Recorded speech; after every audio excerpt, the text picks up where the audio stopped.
Hey my lovelies parathas, कैसे हैं आप लोग। आई होप आप सभी अच्छे होंगे, स्वस्थ होंगे और मेरी स्टोरी लाइन को एंजॉय कर रहे होंगे। तो जो कोई भी मेरे चैनल पे नए आ रहे हो, प्लीज़ मेरे चैनल को लाइक शेयर सब्सक्राइब करना मत भूलिएगा। और अगर आप लोगों को मेरी स्टोरी लाइन अच्छी लगती है तो प्लीज़ मुझे कमेंट्स करके अप्रिसिएट करना भी मत भूलिएगा। तो नेक्स्ट स्टेप में आगे बढ़ने से पहले जो कोई भी मेरे चैनल पे नए आ रहे हो, प्लीज़ मेरे चैनल को लाइक शेयर सब्सक्राइब कीजिए, मुझे कमेंट्स करिए। और आपको थैंक यू सो मच मेरे इस एफ का वन शॉट का और मेरी अदर्स स्टोरी का पार्ट बनने के लिए। लास्ट पार्ट में हमने देखा था विंग को पता है कि वांगजी एक माफिया है और वो सभी चीज़ों को जानता है। और वो वांगजी से कहता है कि मुझे आपको सर्व करने के लिए कुछ भी नहीं है, प्लीज़ आप मेरे बॉडी, अपनी बात वो कर रहा था बेड शेयर करने की, आप मेरे साथ जो चाहे वो कर सकते हैं बदले में, इसके अलावा मेरे पास कुछ भी नहीं है कि मैं आपको दे सकूं। वांगजी पहले तो डिनाई कर देता है, बट अभी वो एक दूसरे को किस करने में लगे हुए थे। वो किस और भी ज़्यादा डिप एंड गहराइयों में उतरता जा रहा था। उसके बाद वांगजी खुद सेपरेट होता है विंग से और वो देख रहा था। वांगजी अभी बहुत कुछ करना चाहता था, बट अभी भी जियांगचेंग ने ऑर्डर नहीं दिया था, हाँ नहीं कहा था। इसी वजह से वांगजी विंग को गले लगा लेता है और उसे ऐसे पार्ट करते हुए कहता है, विंग सब ठीक है, सब ठीक है और मैं पक्का पता लगाऊंगा। आई प्रॉमिस यू विंग, I really promise you, please trust me once again, I and please believe me, okay ना। इतना बोल करके वो विंग को अपनी गोद में उठाता है, बेड पे डालता है। वो जैसे था वैसे ही बेड पे आ जाता है, कंबल से खुद को और विंग को टक करता है, अपने ऊपर विंग को लेता है और उसे ऐसे पाट पाट करके सुलाने लगता है। अभी वांगजी खुद को इतना ज़्यादा अराउज्ड फील कर रहा था कि वो होल्ड नहीं कर पा रहा था, बट फिर भी वो ऐसे एडवांटेज नहीं ले सकता है विंग का। उसने प्रॉमिस किया है जियांगचेंग से कि जब तक वो हाँ नहीं कहेगा वो विंग के साथ कुछ भी नहीं कर सकता है। पर वो विंग को अब खुद से कहीं भी दूर नहीं जाने देगा और ना ही उसकी पूरी फैमिली को। वो जिस तरह से एक्सीडेंट हुआ था वो कोई नॉर्मल एक्सीडेंट नहीं था। वो सोयांग को और जियांगचेंग को कल बोलेगा इसके बारे में इन्वेस्टिगेट करने के लिए। फ़िलहाल से अभी सबको प्रॉपर रेस्ट की ज़रूरत है, खास करके विंग को, जो कि इतना ज़्यादा बदहवास होकर के कंटिन्यूअसली वो रोए ही जा रहा था। वांगजी विंग के साथ नींद की गहराइयों में उतर चुका था। हर तरफ सन्नाटा था, सभी चीज़ें एकदम शांत हो चुकी थी, कहीं से कुछ भी कोई शोर कुछ नहीं आ रहा था। ओनली फॉर चिंगुड़ की वो आवाज़ें, जो एक पिन ड्रॉप साइलेंस था। वो पूरा घर वो ऐसे पूरे अंधेरे में डूबा हुआ था। तभी विंग एकदम चीखते हुए उठकर कहता है, सीजिए सीजिए सीजिए सीजिए। वांगजी उसकी वॉइस सुन करके साइड वाले टेबल लैंप को ऑन करता है एंड देन देखता है तो विंग पूरा पसीना से तरबतर है। वांगजी उसको गले लगाते हुए कहता है, बस बुरा सपना था विंग, क्या तुमने सपना देखा। विंग जो कि अभी भी ऐसे भचक्का हुए बोल रहा था, वो बस बोल रहा है कुछ भी नहीं। वांगजी विंग को सोब करता जाता है और कहता है, विंग तुमने शायद एक बुरा सपना देखा, शांत हो जाओ प्लीज़ प्लीज़। और उसको काम डाउन कराता है, फिर पानी देता है। विंग जो कि सिसकियाँ लेके रोने लगा था, वांगजी उसे काम डाउन कराते हुए पानी पिलाता है, फिर वापस से अपने ऊपर लिटा करके सुला लेता है। अगले दिन मॉर्निंग में सभी कोई उठ गए थे सिवाय विंग के। विंग अभी भी पीसफुली सो रहा था। डाइनिंग एरिया में सभी कोई बैठे हुए थे, एवं यू भी बैठी हुई थी, जियांग फेंगमियांग भी बैठे थे, जियांग चैंग भी बैठे हुए थे, सुयांग और वांगजी भी बैठा हुआ था। जियांग चैंग कहता है, वांगजी अभी विंग कैसा है। वांगजी कहता है, अभी वो सो रहा है और आई थिंक उसे रेस्ट करना चाहिए। इतना बोल करके और वो कुछ भी नहीं बोलता। सुयांग कहता है, वांगजी हमें इन्वेस्टिगेट करना होगा, ये सब जो दिख रहा है वो नॉर्मल नहीं है। तो वांगजी कहता है, मुझे भी पता है ये नॉर्मल बिल्कुल भी नहीं है और हम इस पर वॉक ज़रूर करेंगे। उसके बाद वो कहता है, अंकल आंटी मुझे आपसे कुछ कहना है। तो ये कहती है, मुझे पता है कि तुम मेरे बेटे को लाइक करते हो, यही ना। मैंने तुम्हारी आंखों में उसके लिए कंसर्न देखा है और मुझे जियांगचेंग ने बताया था, और ये भी कि तुम उसकी हाँ का वेट कर रहे हो। आज जिस तरह से तुमने विंग को संभाला है, मैं श्योरिटी के साथ कह सकती हूँ कि उसे तुमसे बेहतर पार्टनर कोई नहीं मिल सकता है वांग जी। मैं खुश हूँ अपने बेटे के लिए। मैंने अपनी एक बच्ची गंवा दी है। और वो रोने लगी थी तो जियांग फेंगमिया अपनी वाइफ को होल्ड कर लेते हैं और कहते हैं, मैंने अपनी एक बच्ची को गंवा दिया है, अब मैं और किसी को नहीं खोना चाहती, बस। इतना बोल करके वो रो रहे थे तो वांग जी कहता है, आंटी आई स्वेयर मैं उन सभी लोगों को ढूंढ निकालूंगा। वो सब बहुत जल्द ख़त्म हो जाएंगे, बहुत जल्द। और इतना बोल करके वो लोग डाइनिंग टेबल पे बैठे हुए थे। कुछ देर के सन्नाटे के बाद सुयांग जैसे तैसे करके और वांग जी भी जियांग फेमियांग को और मैडम यू को, जियांग चेंग को, सबको खाना खिलाता है। उसके बाद एक बॉल में थोड़ा सा नूडल्स जो कि स्टैम्प पे बना हुआ था वो सभी ले करके, जिसमें बहुत सारा वेजीज एग वगैरह डाला हुआ था। और अभी दोपहर का टाइम हो चुका था तो वो लेकर के विंग अपने कमरे में आता है, बेडरूम में। और आने के बाद वो विंग को देखता है जो कि अभी भी बहुत ज़्यादा पीसफुली सो रहा था, जो सोने वक्त इतना ज़्यादा क्यूट और अडोरेबल लग रहा था कि वांगजी बस उसे कंटिन्यूअसली निहारे जा रहा था। क्या सच में ये इसका लिटिल बनी इतना ज़्यादा क्यूट है? कोई सोते हुए भी इतना ज़्यादा क्यूट कैसे लग सकता है भला? हाँ, वांगजी यही सारी बातों को सोच रहा था। उसके बाद धीरे से उसके सर पे हाथ फिराते हुए कहता है, विंग गुड मॉर्निंग। विंग अपनी आइज को धीरे से ओपन करता है मलता हुआ और वो कहता है, वांगजी सर गुड मॉर्निंग। विंग उसे आराम से, वांगजी उसको उठा के बिठाता है एंड देन वो जो सूप बना के लाया हुआ था वो उसे खिलाना शुरू कर देता है, नूडल्स वाले। विंग तो पहले मना कर रहा था पर वांगजी उसे खिला देता है एंड देन तब बोलता है उसे फ्रेश होने के लिए, क्योंकि कल रात को भी विंग ने कुछ भी नहीं खाया हुआ था। उसके बाद वो फ्रेश होकर के सभी लोग हॉल में बैठे हुए थे। उसके बाद जो उसका सेक्रेटरी हान था वो सभी चीज़ों को लेके आ चुका था और कहता है, सर आई थिंक हमें इस पे एक बार और गौर करना चाहिए। तो वांगजी और जियांगजे और सोयांग उन सभी चीज़ों को देखता है तो उसे पता चलता है कि वो जो मंत्री है, जो पॉलिटिशियन है, जिसकी बेटी को वांगजी ने मार डाला था, मतलब वो तो एक्सीडेंट था ना, बट मरा तो मतलब उसी के टाइम था ना। तो वांगजी कहता है, ओ तो इन सब के पीछे ये है। तो मिस्टर हान कहते हैं, नो सर इसके पीछे ये नहीं है बल्कि कोई और है, बट हाँ इस सब में ये भी शामिल है।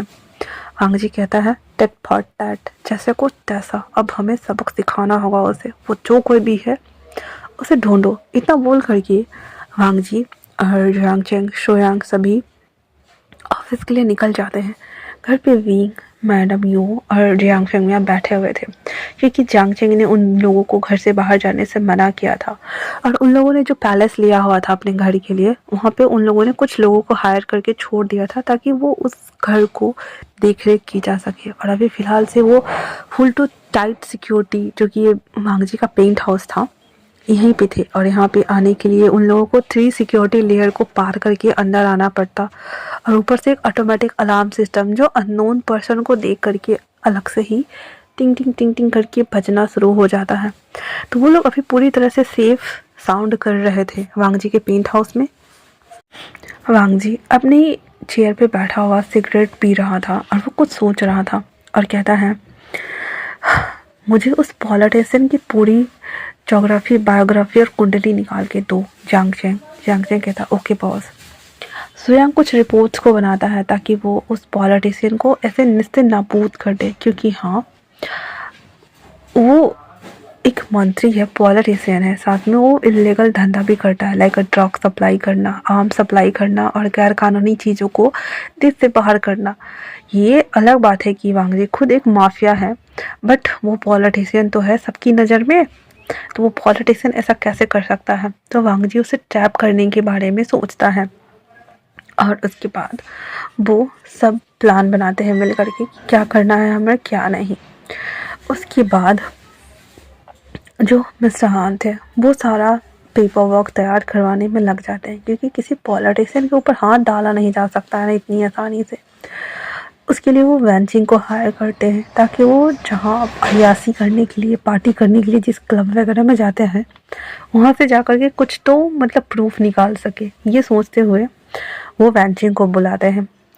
वैनजिंग आने के बाद, जो कि हैकिंग में बहुत एक्सपर्ट थी और वो सारे सामान का इसे हिसाब किताब करती थी और वो कम ही आती थी।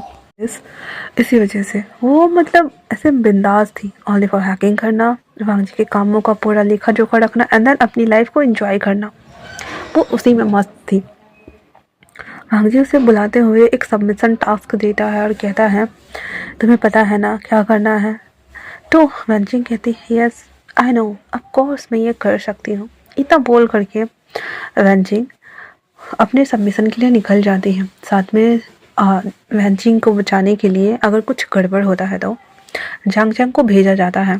और जांग चैंग यहाँ पे खुद एक कुंफू फाइटर है और उसे बहुत अच्छे से तलवार चलाना और सारे आर्म्स चलाने आते हैं। इवन सोयांग को भी और वांगजी को भी, और सभी एक से बढ़कर एक वॉरियर्स हैं। वैनजिंग अब एक क्लब का सीन दिखाया जो कि ओनली फॉर वहाँ पे VIP customers like politician, actor, actress वगैरह ये सभी एंट्री कर सकते थे, बड़े बड़े लोग। और सबसे जाना माना क्लब था वो, यहाँ पे हर कोई को एंट्री नहीं मिलती थी। तो वो वहाँ पे बैठा हुआ था और बहुत सारी लड़कियाँ आसपास सराउंडेड डांस कर रही थी और अय्याफिया कर रहा था। वैनजिंग एक रेड कलर के गाउन में, मतलब आगे से वी नेक शेप का था और वो बहुत डिपेंड था, जहाँ से उसे हल्की आगे से बॉडी विजिबल हो रही थी और बैक से पूरे सी था। इस तरह का ड्रेस वेयर करती है। उसने बहुत लाइट सा डार्क सा लिपस्टिक लगाया हुआ था। वो मतलब पूरी की पूरी सिडिक्टिव लग रही थी अभी, जिसे देखने के बाद दिमाग ऑलरेडी खराब हो ऐसे पागल लोगों का, उस तरह से पूरी लग रही थी वो।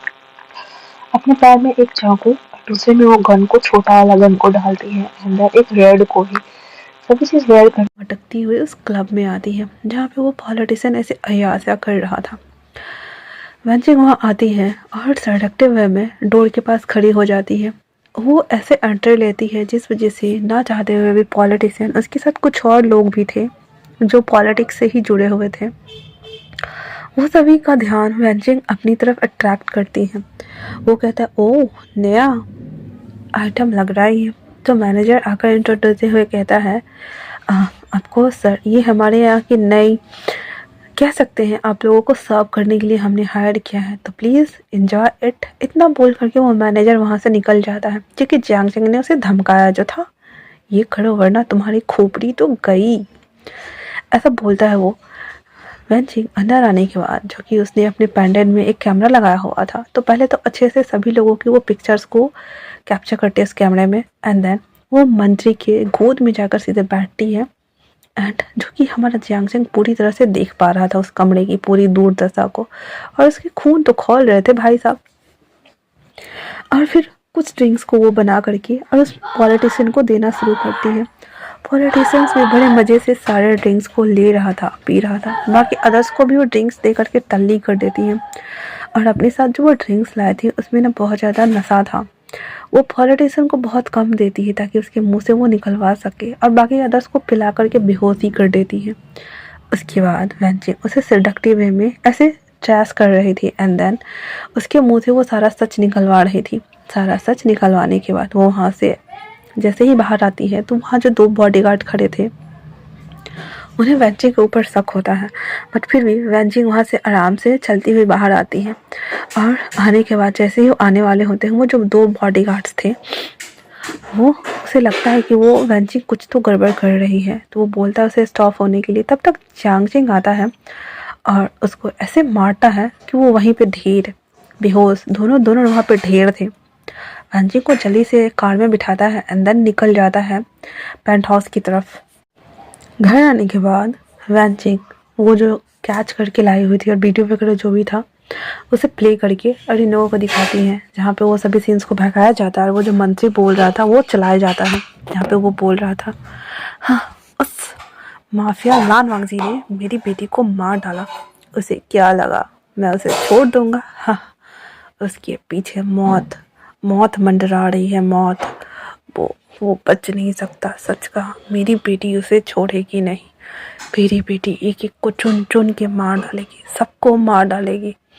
उसकी हिम्मत कैसे हुई, हाँ क्या कैसे हुई मेरी बेटी को मारने की, हाँ मेरी बेटी उसे मार डालेगी। और वो ऐसे बोल रहा था। जियांग चैंग श्रेयांग वांग जी सभी कहता है मेरी बेटी को मार डाला और मेरी बेटी मार डालेगी, कहना क्या चाहते हो। तो श्रेयांग जिसको रिपोर्ट बनाने के लिए बोला गया था जियांग शंगो को, वो सामने रखते हुए कहता है इस पॉलिटिशियन की दो बेटियां हैं, एक जो मारी जा चुकी है और एक दूसरी ये जो अब्रॉड रहती है और अभी कुछ दिन पहले ही यहाँ आई है। तो हो सकता है कि इन सब के पीछे वो हो। जब वांग जी वो पिक्चर देखता है तो कहता है ओह रियली, तो ये है। श्रेयांग तुम्हें पता है ना क्या करना है। तो जियांग चेंग कहता है आर यू श्योर वांग जी, तुम ये करने वाले हो, तुम्हें पता है ना विंग कितना ज़्यादा हॉट होने वाला है। तो विंग आते हुए कहता है नहीं मुझे हॉट नहीं होगा, मुझे बिल्कुल भी हॉट नहीं होगा, मैं बस जानना चाहता हूँ कि उन्होंने सीजियो को क्यों मारा, आखिर क्यों मारा। और वो ये सारी बातें कर रहा था। वांग जी उसके पास जाते हुए कहता है विंग मुझे तुमसे बात करनी है, मेरे साथ चलो ठीक है।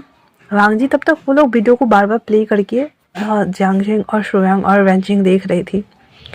वांग जी उसे अपने कमरे में लाते हुए कहता है विंग तुम जानते हो हम क्या बातें कर रहे थे। तो विंग कहता नहीं मुझे नहीं पता वांग जी सर। तो विंग की बात सुनकर वांग जी कहता है लंजा, ओनली फॉर लंजा, बस इतना ही कहो विंग। और हम लोग बातें ये कर रहे थे कि मैं उस लड़के को ट्रैप करने वाला हूँ अपनी। तो विंग कहता है अपने झूठे प्यार में। तो वांग जी कहता है तुम्हें बुरा तो नहीं लग रहा ना विंग। विंग जिसकी आंखों में आंसू आ गए थे बट फिर भी कहता है नहीं लंजा मुझे बिल्कुल बुरा नहीं लग रहा। वांग जी उसे गले लगाते हुए कहता है ये ओनली फॉर ट्रैप होगा विंग, ओनली फॉर ट्रैप और कुछ भी नहीं, ट्रस्ट मी प्लीज़ प्लीज़। इतना बोल करके उसे गले लगाए हुए था। विंग कहता है मैं समझ गया लंजा। उसके बाद थोड़ी देर बाद वांग जी वापस से बाहर आ जाता है और वो लोग प्लान बनाते हैं कि उसे कैसे ऐसे बनाया जाए। फिर उसके बाद कुछ दिन बाद लगभग 3 या 4 दिन बाद जब वो सब हो गया था तब जहाँ पॉलिटिशियंस उस लड़की को वेंचिंग को ढूंढने में लगे हुए थे कि वो कौन है। इवन उस मैनेजर ने हालांकि डिलीट तो जियांग चेंग ने किया था, उस क्लब की सीसीटीवी फुटेज को खंगाला जाता है पर कोई सबूत नहीं मिलता। इन लोगों ने काम इतनी अच्छे से और बारीकी से किया था कहीं से कोई एविडेंस मिल ही नहीं पा रहा था इन लोगों को कि वो लड़की कौन थी जो उस दिन उनको सर्व करने आई थी। उसकी बेटी जिसके अंदर अपनी बहन की मौत का बदला भरा हुआ था, वो बहुत ज़्यादा गुस्से में थी। और सीसी आते हुए कहती है डैड मैं उसे छोड़ूंगी नहीं, जिसने फेफी को मार डाला मैं बिल्कुल भी नहीं छोड़ने वाली।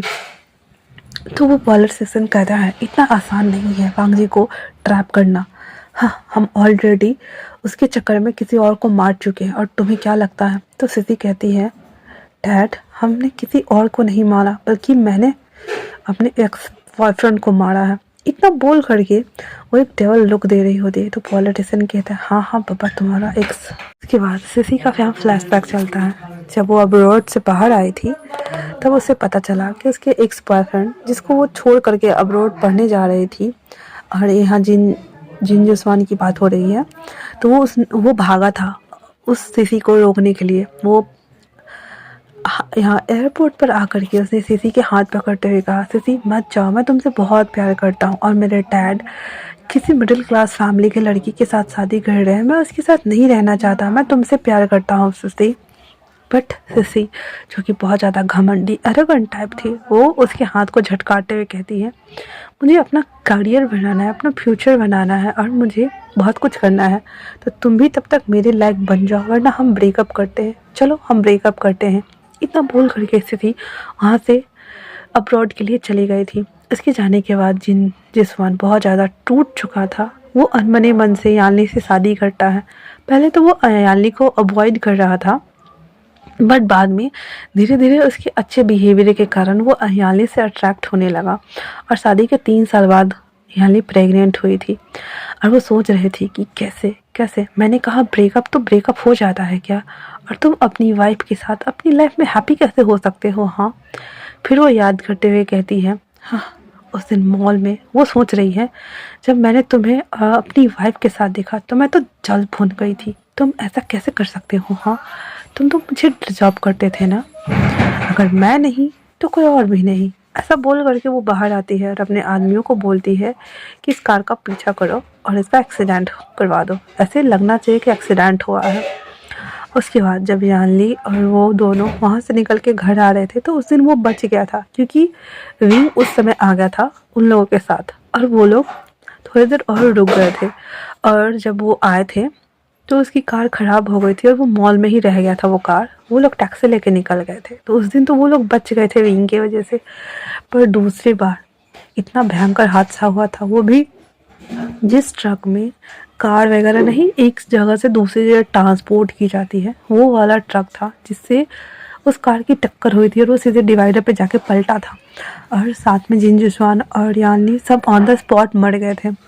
ये सभी थिंग सोचते हुए वो डबल स्माइल कर रही थी। वहीं दूसरी तरफ वांग जी प्लान्स बना रहा था कि उसको कैसे अप्रोच किया जाए और कैसे इन सभी चीज़ों को ख़त्म किया जाए, लेकिन वो सभी चीज़ों पर गौर कर रहा था। उसके बाद कुछ दिन और बीत गए थे और वो इस प्लान को एग्जीक्यूट करना चाहता है।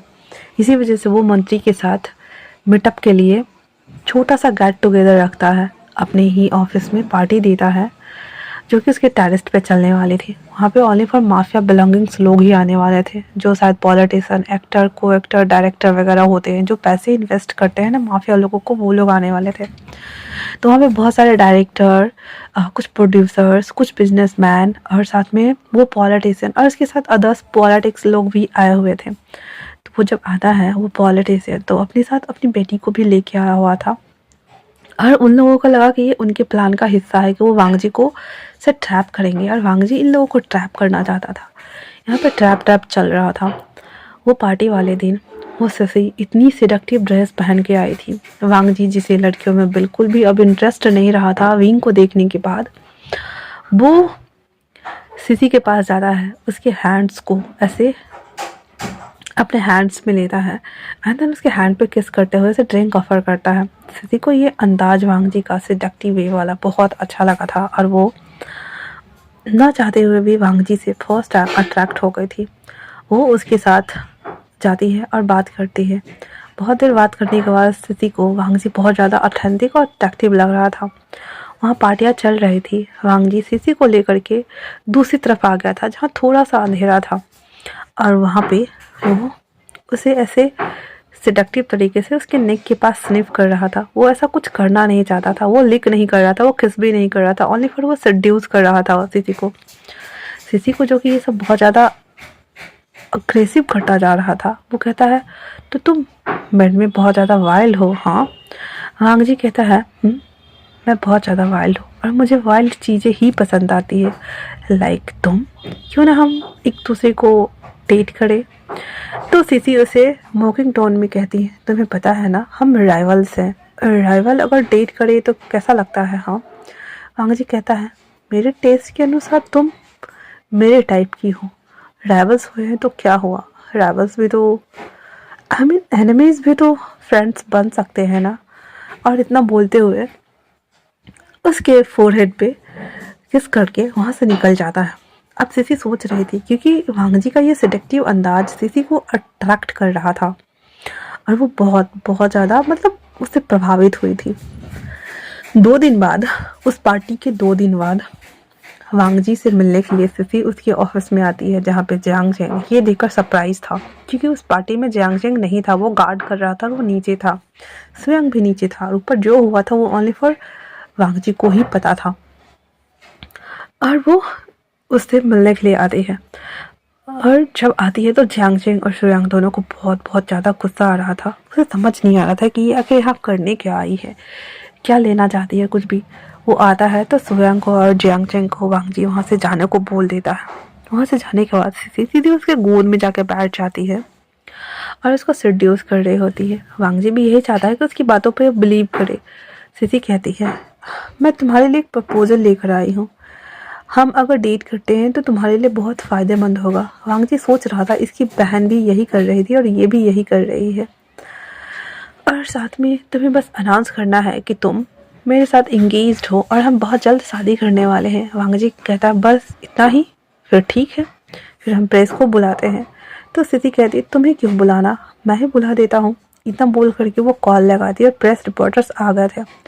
वांग जी सिसी के हाथों में हाथ डालते हुए बाहर आता है और सभी मीडिया वालों के सामने बोल देता है कि वो इसके साथ इंगेज्ड है एंड देन बहुत जल्दी वो लोग इंगेजमेंट करने वाले हैं और ये अब से उसकी फियांसे है।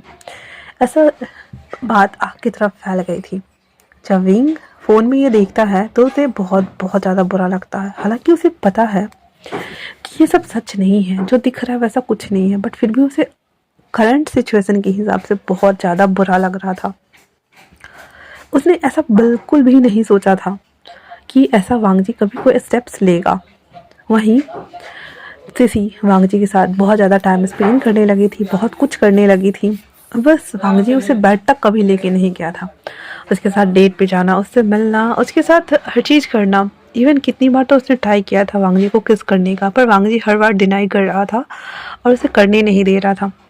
ऐसे ही करते हुए दिन बीत रहे थे और जियांग सुयांग बहुत ज़्यादा गुस्सा हो रहा था क्योंकि पूरा 1 महीने वाला होना वाला था और अभी तक उसकी मनलैक प्लान चल नहीं रहा था। आज नॉर्मल डे की तरह उसके मॉम एंड डैड विंग के बाहर गए हुए थे शॉपिंग करने के लिए। विंग ओनली घर में अकेला था और वांग जी ऑफिस में था, जियांगचेंग भी ऑफिस में था। उस घर में कोई भी नहीं था, ओनली सिक्योरिटी गार्ड था। सीसी वहाँ आती है क्योंकि उसे पता है और कि विंग कहाँ है। वहाँ आती है और उस घर में आने के साथ ही पहले तो वो पूरा घर को स्कैन करती है। विंग जो कि उसको जानता था बट उसके पास आते हुए कहता है, एक्सक्यूज़ मी मैम, आप यहाँ किसे ढूंढने आई हैं? स्थिति कहती है, मैं यहाँ पे अपने हस्बैंड को ढूंढने आई हूँ। तो विंग को बहुत बुरा लगता है, तो वो कहता है, आई एम सॉरी बट आपके हस्बैंड यहाँ नहीं रहते हैं। सिसी अपना गॉगल उतारते हुए अपनी कपड़े में ऐसे डालते हुए उसके पास आते हुए कहती है, तुम्हें क्या लगता है 2 कौड़ी का इंसान? मुझे पता नहीं है हाँ कि तुम वांग जी को ऐसे अपने चिकनी चुपड़ी बातों से बहला रहे हो और तुम उसका मिस्ट्रेस बनने के लिए भी तैयार हो गए हो। अब उसे यहाँ ये नहीं पता है स्थिति को कि वांग जी और विंग पहले से ही एक दूसरे को जानते हैं। उसे बस इतना पता चला था जब उसने वांग जी का स्पाई कराया था कि वांग जी किसी लड़के को रखा हुआ है अपने पेंट हाउस पे। इसी वजह से वो आज विंग से मिलने आई थी और सिसी को लग रहा है कि विंग उसका मिस्ट्रेस है करके। उसके पास आता है और कहता है, अपनी औकात मत भूलो, तुम यहाँ पे उसके ओनली फॉर प्लेजरेबल थिंग्स और कुछ भी नहीं।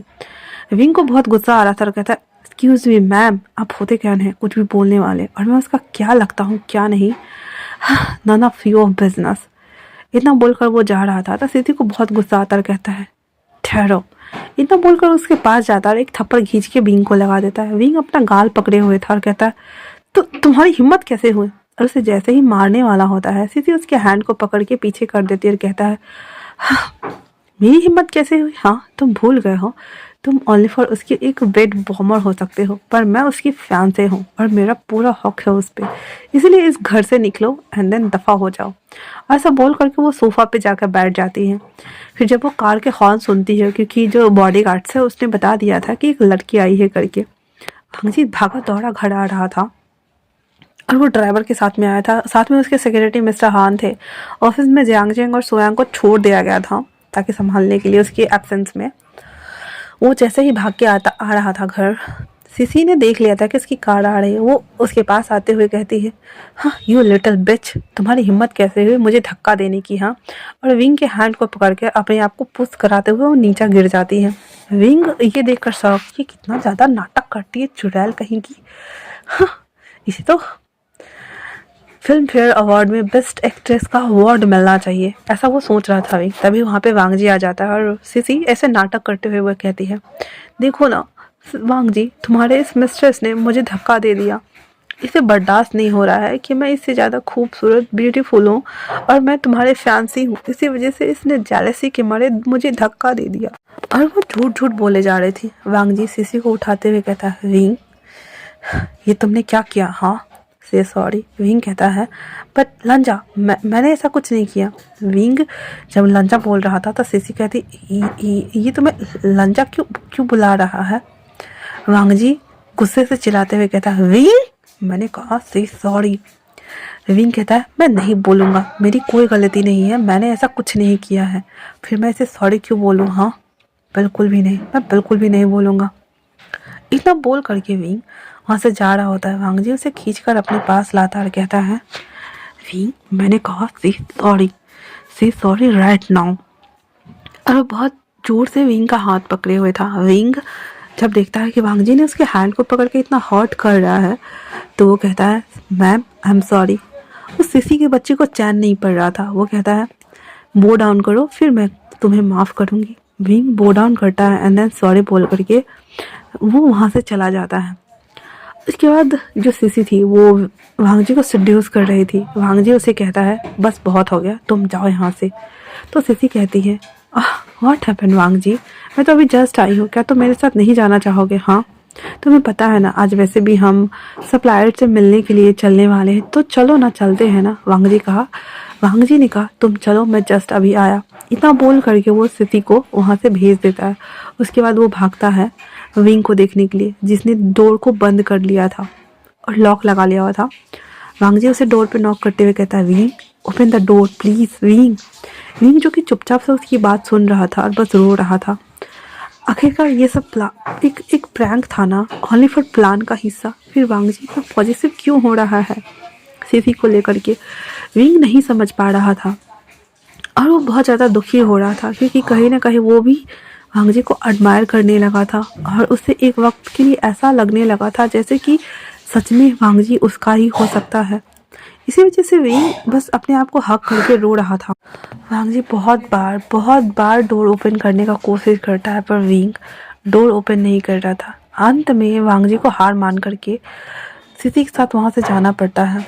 उसके बाद वो सीधे उन लोगों से मिलने के लिए जाता है जहाँ पे उन लोगों को उन्होंने मिलने के लिए बुलाया हुआ था। उन लोगों से बातें करने के बाद वो लोग डेलिंग से रिगार्डेड बात करते हैं जहाँ पे ओनली फॉर सोयांग आया था क्योंकि वांग जी को पता था अगर जियांगजिंग उसके साथ आता है तो वो भी बहुत ज़्यादा गुस्सा हो जाएगा और वो और चीज़ों को मेस्टअप नहीं करना चाहता था। इसी वजह से वो ओनली फॉर सोयांग को अपने साथ लेके आया हुआ था।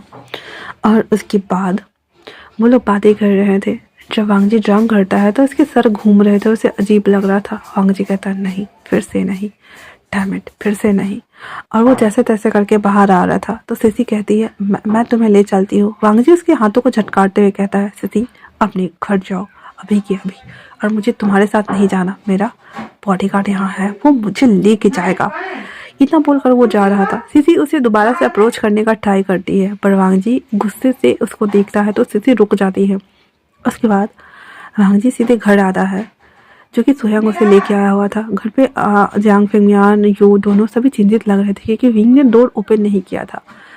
वहीं दूसरी तरफ सिसी अपना पैर पटक रही थी क्योंकि उसका प्लान फेल हो गया था ये वाला। वो वांग जी को ऐसे अप्रोच करना चाहती थी बेड पर ले जा करके अपनी बहन के जैसे ही, बट ये प्लान उसका फेल हो चुका था। इसी वजह से वो पैर पटकते हुए घर आ गई थी। इधर वांग जी भी घर आ चुका था और वो जब घर आता है तो देखता है कि सभी लोग सोफा पे बैठे हुए थे। यहाँ तक जियांगजिंग आता है और सीधे वांग जी को एक पंच लगाते हुए कहता है तुमने क्या किया है विंग के साथ? गॉड डैम इट, हाँ वो डोर ओपन नहीं कर रहा है, क्या हुआ है उसे? वांग जी कहता है मैंने कुछ नहीं किया है। स्वयं कहता है वांग जी झूठ मत बोलो, हमें पता है सिसी दोपहर को यहाँ आई हुई थी। वांग जी कहता है हाँ मुझे पता है वो यहाँ आई हुई थी और उसने विंग को और फिर वो सारी बात बता देता है। अब तो सोयांग को भी गुस्सा आ रहा था। जियांगजिंग एक पंच और मारता है उसके पेट में, कहता है तुम्हारी हिम्मत कैसे हुई? हाँ आज के बाद तो मेरे भाई से दूर रहोगे, बिल्कुल भी नहीं मिलोगे उसे और मैं अभी के अभी अपने मॉम डैड और विंग को यहाँ से लेके जा रहा हूँ, चाहे तुम खुश रहो या नाराज रहो। इतना बोल करके विंग को डोर को ओपन करने के लिए जियांगजिंग जाता है। जियांगजिंग जब जा रहा था ओपन करने के लिए तो वांग जी कहता है नहीं विंग कहीं नहीं जाएगा, कहीं भी नहीं जाएगा और अगर तुम उसे ले गए ना जियांगजिंग तो मुझसे बुरा कोई नहीं होगा, वो यहीं रहेगा मेरी आंखों के सामने। जियांगजिंग कहता ओह रियली, मैं उसे ऐसे तड़पता हुआ देखूं ताकि वो हॉट होता रहे। तुम्हें पता है ना वो कितना ज़्यादा इमोशनल है। हाँ वो अभी तक अपने सीजे के गम से बाहर नहीं आया है और तुम उसे उसके साथ बिट्रे कर रहे हो। वांग जी वो यहाँ नहीं रहेगा, मतलब यहाँ नहीं रहेगा। इतना बोल करके वो वांग जी के रूम को स्पैक की से खोलता है। विंग को ज़बरदस्ती खींच के जियांगजिंग बाहर निकालता है और अपने साथ उसी वक्त ले जा रहा होता है। विंग जो कि अभी भी बहुत रो रहा था, उसके मॉम डैड विंग सभी कार में बैठे हुए थे और अपने पुराने वाले पैलेस की ओर जा रहे थे।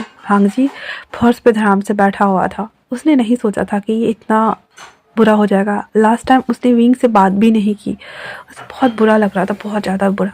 वो भी भागता है विंग के पीछे उससे मिलने के लिए, उससे बात करने के लिए। और वो कार चला रहा था। सोयांग बोलता है कि तुम मत ड्राइव करो, मैं करता हूँ। इतना बोल करके वो दोनों बैठ जाते हैं और उसे लेके जा रहा होता है। वापस से बारिश हो रही थी, बहुत तेज बारिश हो रही थी, बहुत ज़्यादा, जैसे कि फर्स्ट टाइम हुई थी वैसे ही बारिश हो रही थी। सड़कों पे कार दौड़ रही थी। सोयांग को कहता है वांग जी, कार जल्दी से उसके आगे करो, मुझे उससे बात करनी है अभी की अभी। एक पुल के पास सोयांग जियांगचेंग के कार के आगे उसकी कार ला करके रोक देता है, तो ना चाहते हुए भी जियांगचेंग को कार रोकना पड़ता है।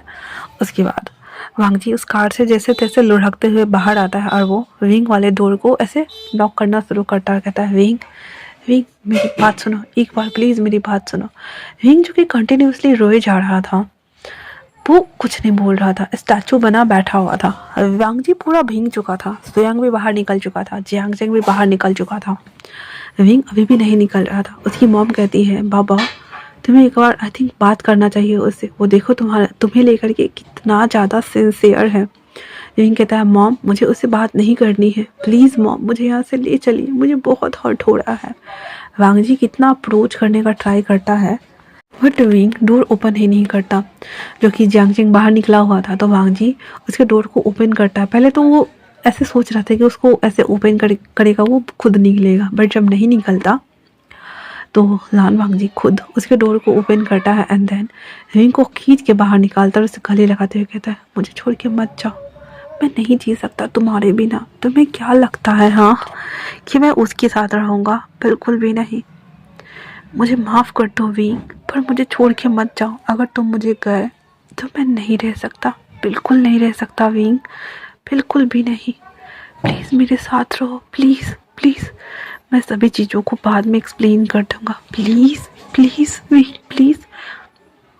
इतना बोल करके उसको पकड़े हुए था। विंग उसे खुद से अलग करते हुए कहता है लज्जा आई थिंक तुम्हें एक लड़की से ही शादी करनी चाहिए, मैं तो मिस्ट्रेस हूँ ना। वो ऐसे बोल रहा था तो वांग जी सबके सामने उसके लिप्स को कैप्चर करते हुए उसे किस करना शुरू कर देता है। वो उसे बहुत पैशनेट के साथ में किस करता है, देन सेपरेट होते हुए कहता है नहीं तुम मेरे मिस्ट्रेस नहीं हो, तुम तो मेरे सोल हो, तुम मेरा प्यार हो, वही मेरा सब कुछ हो। अगर तुम नहीं हो तो फिर मैं क्या करूँगा? हाँ मैं कुछ भी नहीं कर सकता तुम्हारे बिना। मैं तुमसे इतना प्यार करता हूँ कि मैं सोच भी नहीं सकता कि तुम मेरी आंखों से ओझल हो जाओ, मुझसे दूर चले जाओ। मुझे नहीं रहना तुम्हारे बिना विंग, तुम्हारे बिना मुझे नहीं जीना। और अगर तुम ही नहीं रहोगे तो मैं क्या करूँगा जी के? हाँ मुझे बस तुम्हारा साथ चाहिए और कुछ भी नहीं, और कुछ भी नहीं। तभी वहाँ पे गोलियाँ चलने की आवाज़ आती है और सभी लोग उस ओर देखते हैं जहाँ पे एक ब्लैक कार आ रही थी। उसके पीछे बहुत सारा कारों का काफिला था। सारे कार उस पुल को पूरा कैप्चर किए हुए थे और वहाँ अंदर से बहुत सारे ब्लैक कपड़ा पहने हुए बहुत सारे गार्ड्स बाहर आ करके उन सबको घेर लेते हैं। मैडम यू और जियांग फेमिया अभी भी कार में थे। विंग सोयांग जियांगजिंग वांग जी बाहर था। उसके बाद सिसी बाहर आती है, वो पॉलिटिशियंस बाहर आता है, उसके साथ 2-3 और गार्ड भी थे, एक बिजनेसमैन भी था जिसको दुश्मनी वांग जी के साथ चल रही थी, वो भी था। वेन चाओ जो कि वांग जी का राइवल्स था वो भी था। बहुत सारे लोग थे उन लोगों के साथ में। और सभी बाहर निकलने के बाद कहते हैं हाँ तुम्हें क्या लगा? हाँ वांग जी तुम मुझे ट्रैप करोगे और हम सब बस तुम्हें छोड़ देंगे? बिल्कुल भी नहीं। तुम्हें क्या लगा कि तुम ऐसे करके बच जाओगे, निकल जाओगे और हमें पता नहीं चलेगा? सीसी उसके पास आती है और दोनों को सेपरेट करते हुए कहती है वैसे तो मुझे तुम्हें मारने का इरादा था, पर मैंने अपना मन बदल लिया है। अब तुम्हारी जगह तुम्हारा ये बेलव्ड मिस्ट्रेस मरेगा और तुम मेरे बन जाओगे हमेशा हमेशा के लिए। उसके बाद वो ताली बजाती है और सारे गार्ड सबको घेर लेते हैं, सबको पकड़े हुए थे। विंग को घुटनों पे बैठाया हुआ था। उसके बाद सीसी आती है, उसे 2 थप्पड़ खींच के लगाती है और कहती है तुम 2 कौड़ी का लड़का, मैंने तुम्हें वार्न किया था ना कि तुम इसे छोड़ दो। हाँ तुम्हें समझ नहीं आता? हाँ अपनी औकात तो देखो। हाँ वांग जी कहता है सिसी अगर तुमने दोबारा उसे हाथ लगाया तो मुझसे बुरा कोई नहीं होगा। तो सिसी कहती ओह रियली, मुझे तो पता ही नहीं था, मैं तो डर गई वांग जी। हाँ मेरी बहन को जैसे मारा था वैसे क्या मुझे मारने वाले हो तुम? देखो मैं अपने साथ कितने सारे लोगों को लेके आई हूँ, तुम्हें लगता है कि तुम ये सभी चीज़ें कर पाओगे अभी? उसके बाद कुछ लोग आते हैं और वांगजी को, सोयांग को और जियांगजेंग सबको कूटते हैं बढ़िया से। कूट पीट देने के बाद उन लोगों के मुंह से, फेस से, सर से खून निकल रहा था और सभी बैठे हुए थे। सबको उन लोगों ने पकड़ के रखा हुआ था। फिर वो लोग विंग को उठा करके पुलिया के पास लाते हैं और उसको उल्टा लटका देते हैं और उसको लटकाए हुए थे। अब सिसी उसको धमकाते हुए कहती है, जिस तरह से मेरी बहन मरी थी। वो फिर वांगजी के पास आता है और उसके बालों को पकड़ते हुए कहती है उसी तरह से तुम्हारा ये सो कॉल्ड मिस्ट्रेस अभी इस दुनिया को अलविदा कहेगा। उसके बाद वो फिर नींबू को, जो 2 नींबू था, उसको कटवाती है और अपने हाथ में ली हुई थी वो विंग की आंखों में डालने के लिए उसकी तरफ बढ़ रही थी। वांगजी कहता है, नहीं, मैं तैयार हूँ तुमसे शादी करने के लिए। तो सिसी कहती, ओह रियली, बट सच में ये तो मरेगा वांगजी, क्योंकि कोई तो जाएगा ना। भले ही मेरी बहन की जगह पे ये ही जाएगा, इसे जाना होगा, तभी मुझे चैन मिलेगा। और वो एक रात वांगजी को मारती है। फिर वो विंग के पास जाती है उसे उसकी आंखों में नींबू डालने के लिए, ताकि वो जलन के मारे उसकी आंखें चली जाए और फिर उसे पानी में छोड़ दिया जाएगा। वांगजी, जियांगजेंग, सोयांग सभी जोर लगाते हैं और वो उस बॉडीगार्ड सबको मारना शुरू करते हैं। वो सभी किसी को लात से, किसी को पैर से, किसी को उठा उठा के पटक रहे थे। सिसी जो उसकी आंखों में डालने के लिए जा ही रही थी, तभी वांगजी वहाँ आता है और उसको खींचते हुए दूसरी तरफ करता है और विंग के हाथ को पकड़े हुए था। विंग अभी हवा में लटका हुआ था। बॉडीगार्ड दोनों उसको छुड़ा रहे थे, उसके हैंड को। वांगजी ने बहुत टाइटली पकड़ा हुआ था, उसके हैंड को नहीं छोड़ रहा था और वो बोल रहा था वांगजी विंग को, विंग डरना नहीं, हाँ मैं बचाऊंगा तुम्हें, कुछ भी नहीं होगा तुम्हें, प्लीज़ ट्रस्ट मी विंग, कुछ भी नहीं होगा तुम्हें, समझे ना। विंग, उसको बहुत ज़्यादा डर लग रहा था क्योंकि वो नीचे पानी था और गिर जाएगा तो सीधे समुद्र में जाएगा। उसे बहुत डर लग रहा था। वो कहता है, मुझे डर लग रहा है वांगजी, प्लीज़ मुझे बचाओ।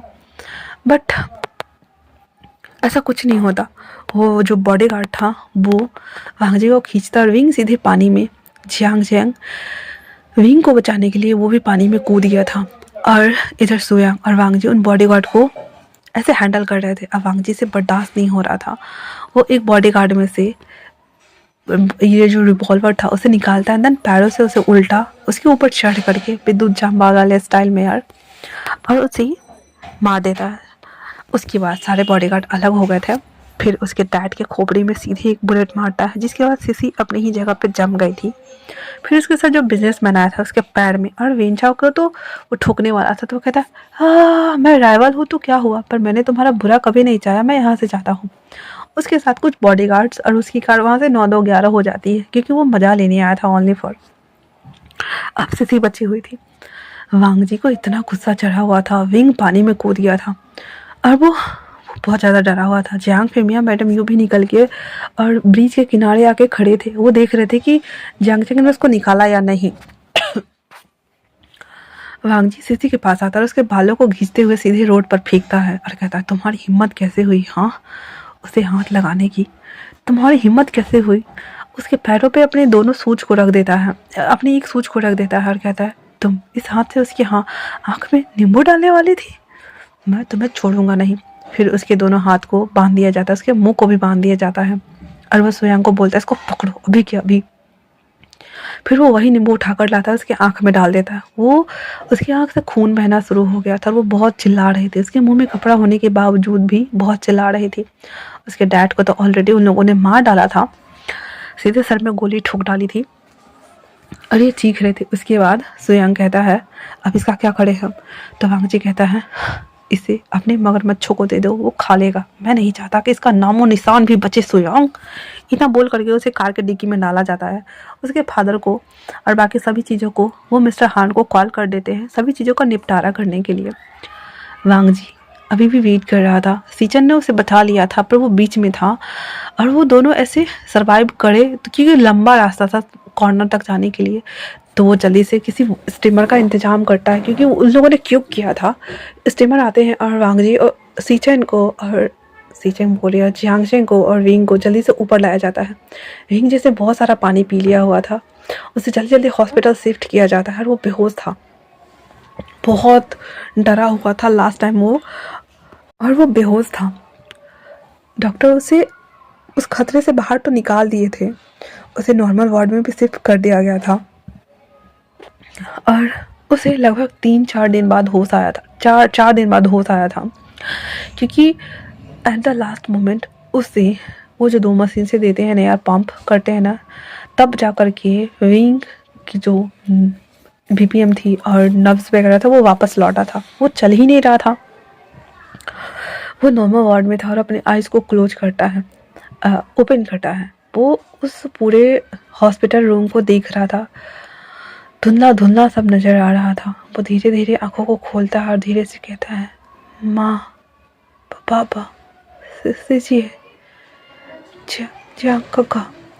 वांग जी वहाँ बैठा हुआ था, जियांग चेंग, सभी लोग वहाँ भाग के आते कहते, विंग विंग तुम्हें होश आ गया? Wing wing. जियांग चेंग कहता है, विंग तुम ठीक हो? वहाँ सुयांग भी था। विंग धीरे से अपनी आइज़ को खोलता और कहता है, हाँ मैं ठीक हूँ, पर मैं कहाँ हूँ? हाँ। विंग की बात सुनने के बाद जियांग चेंग बोलता है कि तुम हॉस्पिटल में हो, तुम पानी में गिर गए थे। तो विंग कहता है, क्या कहा? मैं पानी में गिर गया था? बिल्कुल भी नहीं। मैं पानी में कब गिर गया? जियांग चेंग जब ये सुनता है तो वांग जी एकदम शॉक हो गया था और वो अपनी ही जगह पे पीछे चला गया था। सुयांग उसको संभालता है। विंग कहता है, माँ, बाबा, सिजिए कहाँ है? बाबा कहाँ है? बाबा, मुझे बाबा को देखना है, सिजिए। और वैसे कर रहा था। वांग जी को कुछ समझ नहीं आ रहा था। विंग कहता है, जियांग चेंग कहता है, विंग क्या बोल रहे हो तुम? तो विंग कहता है, मैं क्या बोल रहा हूँ गगा, हम कल शहर जाने वाले हैं ना, मैं बस सिजियो को बुला रहा हूँ। हम किस हॉस्पिटल में हैं? ये हॉस्पिटल महंगा दिख रहा है। अच्छा गगा, हम कहाँ हैं? अब तो आचंग का भी दिमाग घूम गया था। वो जल्दी से बाहर भागता और डॉक्टर को बुला के लाता। उसकी मॉम तो रोना शुरू कर चुकी थी। डॉक्टर आके चेक करते हुए कहता है, ऐसा होता है कभी कभी जब लास्ट स्टेज में शॉकिंग रहा और वो पानी में गिरने की वजह से सर में ऐसी चोटें आ सकती है, जिस वजह से जब वांग जी वहाँ जब गिरा था ना, तो पानी में रहते हैं ना, क्या बोलते हैं यार, जैसे स्ट्रीमर वगैरह को खींचने के लिए, और वो पुल से सीधे नीचे गिरा था।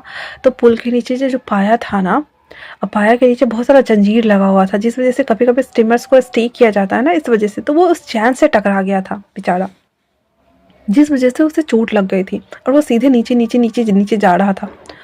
अगर जियांग चेंग थोड़ी देर और करता तो वो ढूंढ ही नहीं पाता विंग को। और अभी ओनली फॉर माइनर इंजरीज हुआ था विंग को, वो भूला नहीं था सब कुछ टाइम के लिए भूल गया था।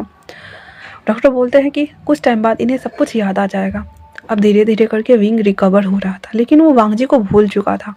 वांग जी जो कि होपलेस हो चुका था, और वो बस चाहता था कि विंग उसे एक बार कह दे, लंजा। पर इतने टाइम जोन के दौरान उसने एक बार उसे देखा भी नहीं, नाम भी नहीं लिया, और ऊपर से उसने उसे अंकल भी कह दिया था। ये देखकर तो वांग जी और उसका दिल टूट गया था, बैठा जा रहा था बहुत ज़्यादा।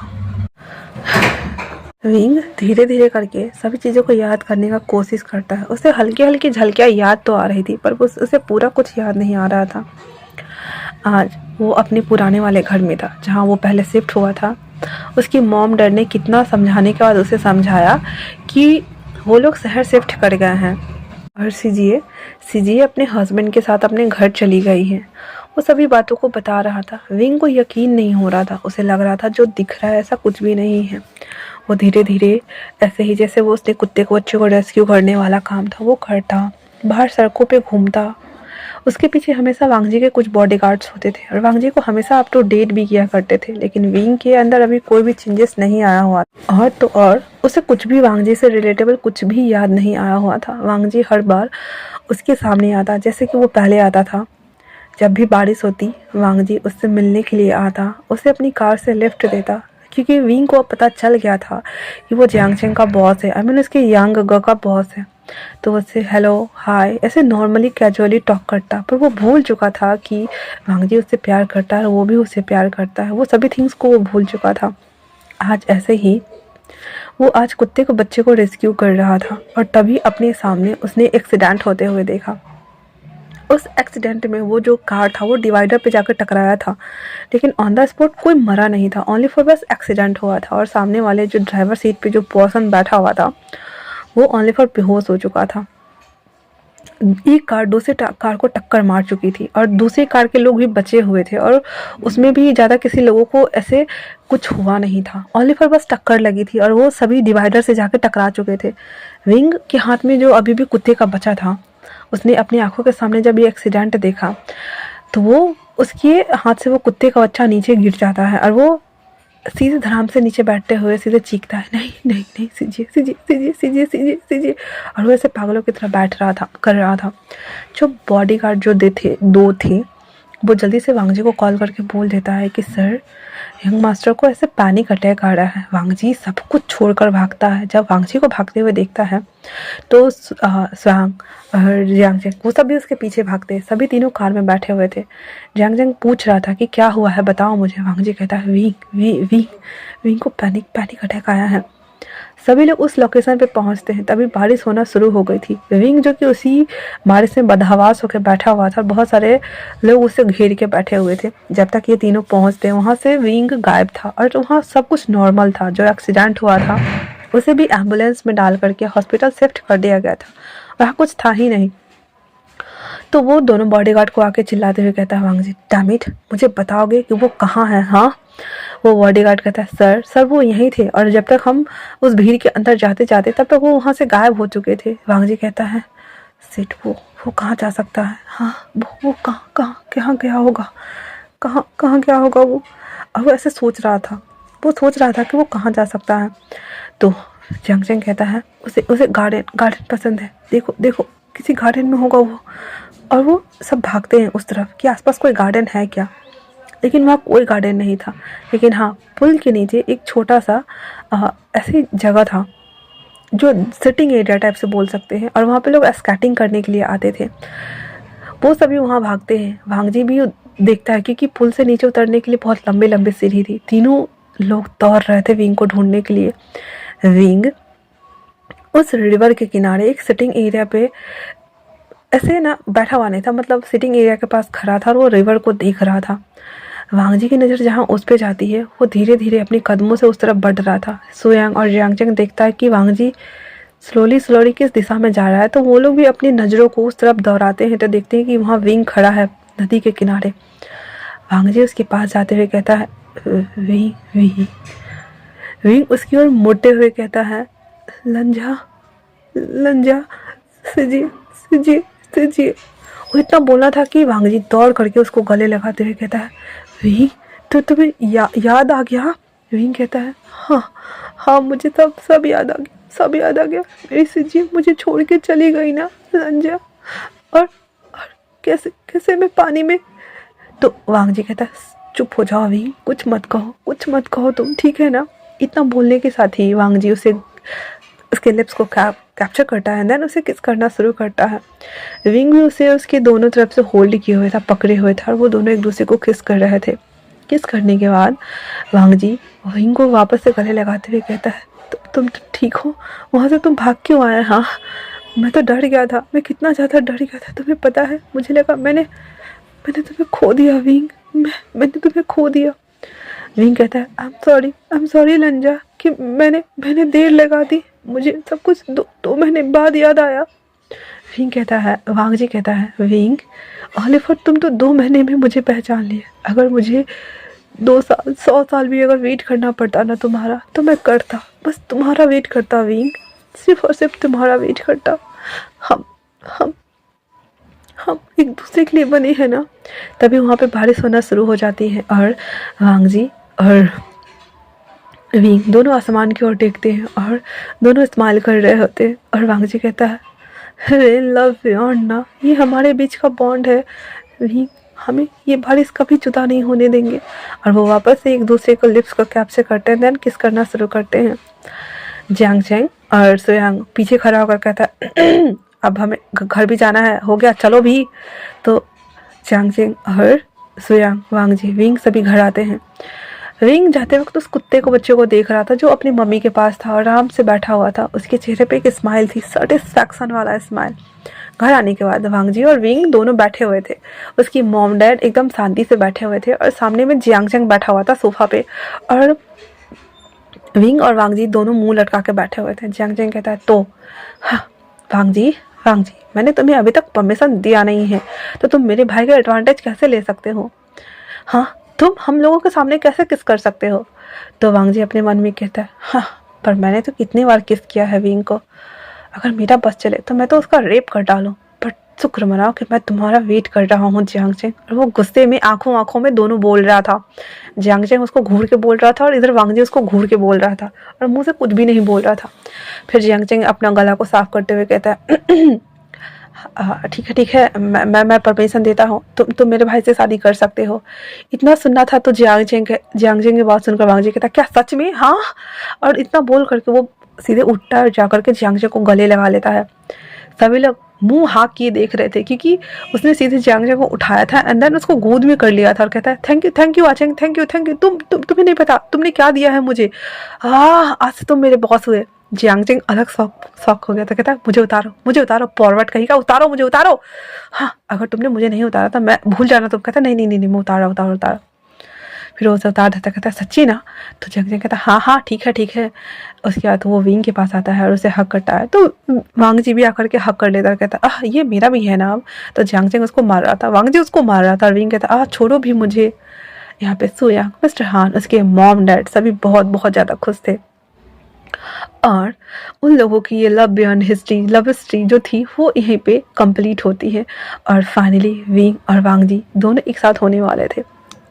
उन लोगों की रिलेशनशिप जो कि इतने दिनों से चली आ रही थी और साल पूरने वाले थे, एक साल में इस लव बियॉन्ड ने बहुत कुछ देखा, सुना, समझा था और वो फाइनली एक हो चुके थे।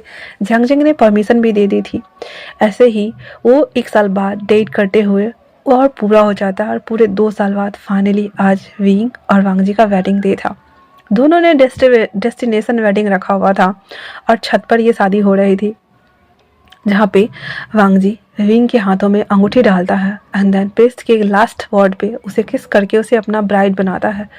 जियांग चेंग और सोयांग ने उसके लिए हेलीकॉप्टर बुक किया हुआ था और एक हनीमून स्वीट्स पैकेट भी, जहाँ की पहाड़ों की वादियाँ थी और पहाड़ों में ही वो बेडरूम्स बने होते हैं, ऐसे होटल के लिए उन लोगों ने चूज किया था। लास्ट में वो अपने हाथों का गुलदस्ता फेंकता है जो कि सोयांग ने कैच किया था, जियांग चेंग ने कैच किया था और वेंचिंग ये देखकर स्माइल कर रही थी। उसके बाद वो दोनों सभी को टाटा बाय बाय करते हुए उस हेलीकॉप्टर में बैठ जाते हैं और वहाँ से अपने हनीमून स्वीट्स के लिए निकल जाते हैं। वहाँ पहुँचने के बाद वांग जी, जो कि वो खूबसूरत वादियों था और पर्वतों के अंदर, मतलब ऐसे टूरिस्ट स्पॉट्स हैं ना जहाँ पहाड़ों के अंदर बेडरूम रहते हैं और घर में रखने के लिए सभी चीज़ रहती है, एक खूबसूरत सा, वैसे स्वीट्स को उन लोगों ने बुक किया था। उसी में सभी चीज़, खाना पीना, पानी, नीचे पानी भी था और गर्मी का मौसम था ये। वांग जी और विंग अपने सामानों को अच्छे से एडजस्ट करते हैं और उसके बाद वो अभी भी वेडिंग अटायर में ही थे क्योंकि सीधे वो लोग वहाँ आए थे और उन्होंने ओनली फिर अपना कोट उतारा था, शर्ट पैंट उन लोगों ने पहना ही था। वांग जी सीधे विंग को बेड पर ले जाते हुए कहता है, तो अब फाइनली तुम मेरे ब्राइड हो, तो मैं तुम्हारे साथ वो सभी चीज़ें कर सकता हूँ ना विंग? विंग कहता है, क्या? वांग जी उसके सवालों का जवाब दिए बिना उसके साथ वो फिजिकल होना शुरू हो जाता है। तो हम उन दोनों को हनीमून एंजॉय करने देते हैं और इसी के साथ हमारा ये टू शॉर्ट स्टोरी का लास्ट पार्ट ख़त्म होता है। कैसा लगा आप लोगों को ये टू शॉर्ट स्टोरी? मुझे कमेंट्स करके ज़रूर बताइएगा। जैसा भी लगा हो आप लोग मुझे ज़रूर बताइएगा। और अब हम मिलते हैं नए वन शॉट में। और हाँ, ये वन शॉट या टू शॉट में अगर मैंने कहीं पे कुछ मिस कर दिया हो, किसी के नाम वगैरह प्रोनाउंस में, तो यार प्लीज़, एक दिन का गैप था, मुझे याद नहीं था। अगर मैं भूल गई होगी तो प्लीज़ आप लोग कमेंट करके खुद ही याद कर लेना। और कैसी लग रही है आप लोगों को मेरी अदर्स और ये वाली वन शॉट स्टोरी, मुझे कमेंट्स करके ज़रूर बताना। और उन दोनों को हम हनीमून एंजॉय करने देते हैं और साथ में उस जो स्वीट्स जियांग चेंग ने उन्हें बुक करके दिया है उस स्वीट्स का भी हम एंजॉय करते हैं। मैंने घोस्ट कैचर का लास्ट पार्ट अपलोड कर दिया है। मैं जानती हूँ कि मैं उस फैन फिक्शन को ज़्यादा हॉरेबल नहीं बनाया है, बट किसी को सच में हॉरर स्टोरी बहुत ज़्यादा डेंजरस और डरावनी सुननी है तो मैं एक्सप्लेन कर सकती हूँ। आप लोग मुझे बता सकते हो। आफ्टर ऑल मैं ले आऊँगी और किसी और को अगर कोई सजेशन आ रहा है वन शॉट के लिए किसी स्टोरी को लेकर के, तो मुझे कमेंट्स ज़रूर करना। मैं ज़रूर से बताऊंगी आप लोगों को ठीक बना के और मैं एक्सप्लेन कर दूंगी। बाकी जैसे भी लगे आप लोगों को, मुझे आप लोग कमेंट करके ज़रूर बताना। और मैं लाइव आई थी, तो जिन लोगों ने भी मेरे लाइव को अटेंड नहीं किया है वो जाकर के मेरे चैनल पे जाकर के देख सकते हैं और मेरे लाइव को एंजॉय कर सकते हैं। मेरे साथ तनु आई थी और हम लोगों ने अच्छी बातें की। हाँ, थोड़ा कमेंट्स को कम रीड किया, तो बाकी सभी अपने में ही लगे हुए थे। बट फिर भी आप लोग चाहो तो दोबारा से प्रीवियस जाकर के मेरे लाइव सेक्शन में जाकर के मेरे उन वीडियोस को देख सकते हो। तो हम मिलते हैं एक नए और वन शॉट में। तब तक के लिए stay tune. Thanks for watching.